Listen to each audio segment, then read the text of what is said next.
There was a girl once whose heart was a garden of tender dreams and unspoken songs. She loved a boy with the kind of love that defies time, a love that seeped into the roots of her soul and bloomed there, unbidden and wild. But as often happens in the stories of mortals, fate was not kind. The boy, her lover, was taken from her, not by choice, not by cruelty, but by the quiet, indifferent hand of destiny. She found herself alone, and in that solitude, her grief grew into a storm within her. It was not a grief of fury, nor one that sought to rage against the heavens. It was a quiet, consuming sorrow, like the slow ebb of a tide that leaves behind nothing but empty sands.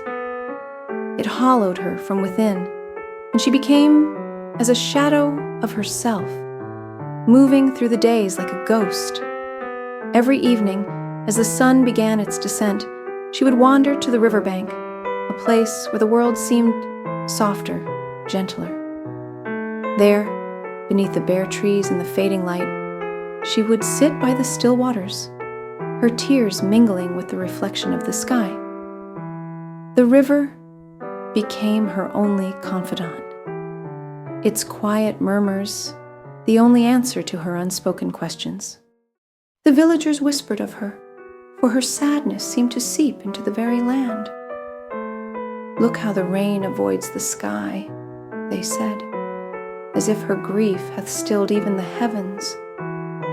And indeed, the clouds lingered in solemn silence, heavy with moisture that refused to fall.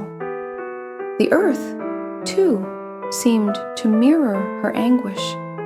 The crops grew thin, as though the soil itself mourned with her. She would sit there, night after night, her eyes fixed on the horizon where the sun bled into the water.